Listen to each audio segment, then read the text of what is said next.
నమస్తే. Welcome to our channel. నేను మీ పద్మావతి. ఈ రోజు మనతో పాటు ప్రముఖ ఆధ్యాత్మికవేత్త మరియు శ్రీచక్ర ఉపాసకులు మణికంఠ శర్మ గారు ఉన్నారు. మరి గురువు గారితో మాట్లాడి శ్రావణ శుక్రవారాలు మరియు మంగళవారాలు వీటికున్న ప్రత్యేకత ఏంటి, ఏ విధంగా పూజించుకోవాలి, దీని గురించి తెలుసుకుందాం వచ్చేయండి. నమస్కారం గురుగారు. పరమేశ్వరార్పణమస్తు. గురుగారు, నెక్స్ట్ వచ్చేది శ్రావణ మాసం. మనకి ఆషాఢం అయిపోయిన తర్వాత ఈ శ్రావణ మాసంలో శుక్రవారాలకి మరియు మంగళవారాలకి అత్యధికంగా ఈ 2 రోజులు కూడా అమ్మవారిని పూజిస్తారు. అసలు ఏ విధంగా పూజించాలి, వీటికి ఉన్న ప్రత్యేకత ఏంటి? కొంతమంది నోములు కూడా చేసుకుంటూ ఉంటారు ఈ రోజుల్లో. అసలు నోములు చేసుకునేవారు ఏ విధంగా చేసుకోవాలి? లేదు మొదటిసారి మేము చేసుకుంటామండి, ఇప్పటి వరకు మేము చేసుకోలేదు, మేము చేసుకోవాలి అంటే ఏ విధంగా చేసుకోవాలి, ఇలాంటివి కూడా అడుగుతుంటారు. మరి వారందరికీ ఏ విధంగా చేసుకోవచ్చు అంటారు? వివాహాలు అనేటువంటివి జరిగిన తర్వాత ఆషాఢ మాసంలో భార్యాభర్తలు కొంచెం దూరంగా ఉంటారు. దూరంగా ఉన్న తర్వాత వర్ష సూచనలు అనేటువంటివి ఎక్కువ పడుతూ ఉంటాయి. తదుపరి వచ్చేది శ్రావణ మాసం. తన భర్త బాగుండాలి, పసుపు కుంకాలతో నేను ఉండాలి అని చెప్పి గౌరీదేవిని ఆరాధన అనేటువంటిది చేస్తూ ఉంటారు. ఎందుకంటే ఆషాఢ మాసంలో తొలకరు జల్లు పడి పంటలు పండుతూ ఈ యొక్క యజమాని వర్షంలోను తడుస్తూ వెళ్తూ ఉంటాడు.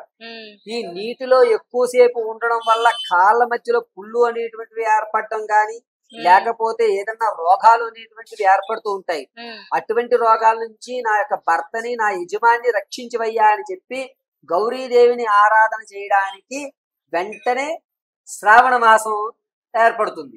ఈ శ్రావణ మాసంలో అమ్మవారికి ఇష్టం అని చెప్పి పులిహోర నైవేద్యం, అందులోనూ చింతపండు పులిహోర గాని నిమ్మకాయ పులిహోర గాని నైవేద్యంగా సమర్పించండి అని చెప్తూ ఉంటారు. మామూలుగా తినమన్నా కూడా ఎవరు తినరు. ఇప్పుడు వర్షాలు పడటం, యజమాని వర్షాల్లో తడవడం, వీటన్నిటికీ విటమిన్ సి రావాలి కాబట్టి ఈ పులిహోరలో ఎక్కువ చింతపండు ఉండి విటమిన్ సి లభిస్తుంది కాబట్టి అమ్మవారి నైవేద్యం అయితే కాస్త ఇంకెక్కువ తింటామని చెప్పి భావించి మన సాంప్రదాయంలో శ్రావణ మాసంలో అమ్మవారి ఆరాధన చేసుకుని పులిహోర నైవేద్యంగా సమర్పించుకొని వేడిగా ఉన్నది స్వీకరించండి అని చెప్తారు. పైగా సౌభాగ్యంగా ఉండి యజమాని ఎక్కడ ఆరోగ్యంగా ఉండాలి, ఎక్కడ అనారోగ్య పాలు కాకూడదు, అనుకున్నటువంటి అవ్వాలి. భార్యాభర్తల మధ్య అనురాగం అనేది ఇప్పుడు పెరుగుతుంది. ఆషాఢంలో దూరంగా ఉన్న తర్వాత శ్రావణంలో భార్యాభర్తల మధ్య అనురాగం పెరుగుతూ సౌభాగ్యం వ్యవస్థ నడుస్తూ ఉండడానికి గాను మనం ఈ యొక్క శ్రావణ మాసంలో అమ్మవారిని కొలుస్తూ ఉంటాం. ఇందులోనూ శ్రావణ శుక్రవారం గాని శ్రావణ మంగళవారాలు గాని మన ఇంట్లో గౌరీదేవిని పసుపుతో చేస్తుంటారు. గౌరీదేవిని చేసి గౌరీ అష్టోత్తరం చదువుకుని గౌరీదేవికి పులిహోర నైవేద్యాలు సమర్పించి ఇంటిల్లి బాగా స్వీకరించడం వల్ల యజమాని ఆరోగ్యదాయకంగా ఉంటాడు, పసుపు కుంకాలు అనేటువంటి నిలబడతాయని ప్రతీక. ఇదే విధంగా కొంతమంది ఏం చేస్తారు, నోములు వస్తూ ఉంటారు. ఎందుకని? ఆషాఢం ముందు వివాహమైన వాళ్ళు సంతానం కోసం చూస్తూ ఉంటారు. పిల్లవాడు గుమ్మడికాయలాంటి పిల్లవాడు పుట్టాలి, చక్కగా ఎర్రటి వర్ణంతో పిల్లవాడు పుట్టాలి, పిల్లలు ఏ ఇబ్బందులు లేకుండా, అంటే కాళ్ళు వంకర్లు గాను లేకపోతే వేర్లు సరిగ్గా లేకుండాను, కొంతమంది పుట్టినప్పుడు మెదడు దగ్గర కొంచెం సొట్లు ఇలా వస్తుంటారు. అటువంటి ఇబ్బందులు లేకుండా పిల్లలు సక్రమంగా జనించాలి అని కూడా ఈ నోములు చూస్తూ ఉంటారు. అంటే ఫలం, పూర్తి ఫలం దానం చేయడం, అరటిపళ్ళు. ఎక్కువ శ్రావణ మాసంలో తాంబూలాలు ఇస్తూ ఉంటారు ఆడవారు. ఇదే విధంగా నోములు నోచుకోవడం అంటే ఫలదానము ఇవ్వడం అనేటువంటి చేయడం. 16 ఫలాలు నోము అనేటువంటి శ్రావణ మాసం చేస్తారు. 16 మంది ముత్తైదువులకి 16 గుమ్మడికాయలు గాని 16 కొబ్బరికాయలు గాని లేదా వారికి తోచినటువంటి ఫలాలు, ముళ్ళుతో ఉన్నటువంటి ఫలాలు ఇవ్వకూడదు. పైనాపిల్స్ ఇటువంటివి ఇవ్వకూడదు. మామిడి పళ్ళు, గుమ్మడి, అరటి పళ్ళు ఇటువంటివి ఇవ్వడం వల్ల వారి వంశం అభివృద్ధి చెందుతుంది లెక్క. అందుకోసం నోము నోస్తారండి. అలా నోయడం వల్ల గ్రామ దేవత కటాక్షం కలుగుతుంది. పైగా కాళ్ళకి నిండుగా పసుపు రాసుకుని ఉండడం వల్ల వారికి ఆరోగ్యానికి సంబంధించినటువంటి వ్యవస్థ నడుస్తుంది అని లెక్క. కాబట్టి శ్రావణ మాసంలో గౌరీదేవి ఆరాధన అత్యంత శ్రేష్టకరం.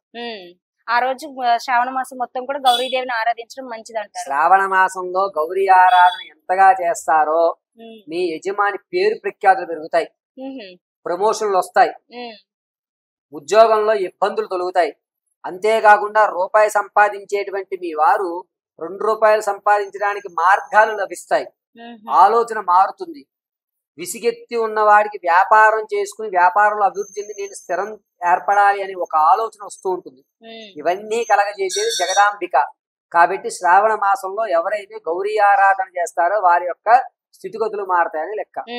గురుగారు, ఇప్పుడు వ్రతాలు చేసుకుంటారు కదా, మనకు వ్రతాల గురించి మాట్లాడుకుంటే ఎప్పుడు చేసుకునే వారికి నియమాలు కానీ ఏ విధంగా చేసుకోవాలి కానీ తెలుసు. కానీ మొదటిసారి చేసుకోవాలి, మేము ఇప్పుడు మొదలెట్టాలి అని అనుకున్న వారు ఏ విధంగా చేసుకోవాలంటారు? వారి వంశం ఆచరించి, వారి కుల వ్యవస్థను ఆచరించి దాన్ని పెద్దవాళ్ళు తెలియజేస్తారండి. ఒక్కొక్క వర్ణానికి ఒక్కొక్క విధంగా ఉంటుంది ఆచరణ విధానం.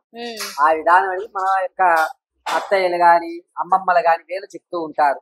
ఒకవేళ వారు లేరు, ఎవరు చెప్పడానికి లేరు గురువు గారు అని అంటే గనక వారు గౌరీదేవి ప్రతిమ తెచ్చుకుని చక్కగా ఆరాధన తెలుసుకున్న విధంగా చేసుకోవచ్చు.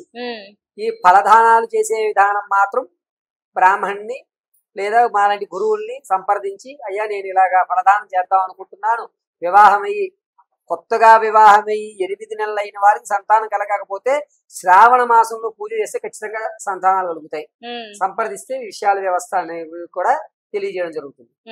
గురుగారు, శ్రావణ మాసంలో మనకి 2వ వారంలో వరలక్ష్మి వ్రతం చేసుకుంటారు. మరి ఆ రోజు అసలు ఏ సమయంలో పడింది, ఏ సమయానికి పూజించవచ్చు అంటారు? ఏ పరిహారం చేసుకోవాలి, లేకుంటే పలహారం ఏం పెట్టుకోవాలంటారు ఆ రోజు విశిష్టంగా? శ్రావణ శుక్రవారం అనేటువంటి వరలక్ష్మి ఆరాధన చేసుకోవడం మంచిది. ఇప్పుడు ధనం నిలబడాలి అనుకుంటే గనక వారు కలశాలు పెట్టుకుని పూర్ణ కలశం ఒకటి ఏర్పాటు చేసుకుని వరలక్ష్మి వ్రతం ప్రారంభం చేయొచ్చు. లేదు మాకు అసలు ఆనవాయితీ లేదు గురువు గారు, కొత్తగా కలశం పెడదాం అనుకుంటున్న వారికి ఆ వెసులుబాటు ఉండదు. ఎవరన్నా చెప్పాలి మనకు ఆనవాయితీ ఉందమ్మా అంటేనే కలశం పెట్టాలి. ఆనవాయితీ లేకపోతే కలశం పెట్టడానికి పనికిరాదు. కొత్తగా ఇక్కడ నుంచే స్టార్ట్ చేద్దాం అనుకున్న వారు పెట్టుకోవచ్చు. ఆనవాయితీతో సంబంధం లేదు. మా వాళ్ళు ఎప్పుడు చేయలేదండి, ఇప్పుడే నేను వరలక్ష్మి వ్రతం చేద్దాం అనుకుంటున్నాను, కలశారాధన చేసుకోవచ్చా అంటే ఖచ్చితంగా కలశారాధన పెట్టే అమ్మవారిని ఆరాధన చెయ్యాలి.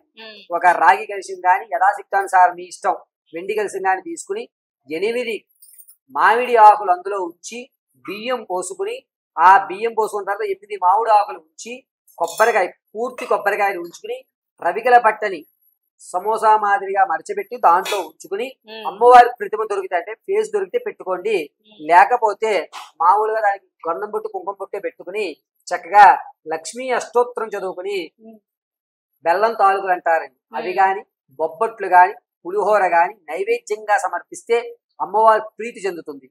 దీంతో పాటు కొత్తగా మనం ఆభరణాలు ఉంటాయి, కొత్తగా కొనుక్కున్నటువంటి ఆభరణాలు అవి కూడా అమ్మవారి మెల్లో వేసి ఆ శనివారం రోజు అంటే శుక్రవారం, శ్రావణ శుక్రవారం అమ్మవారి మెల్లో ఉంచి తరుబడి రోజు మనం వాటిని ధరించాలి.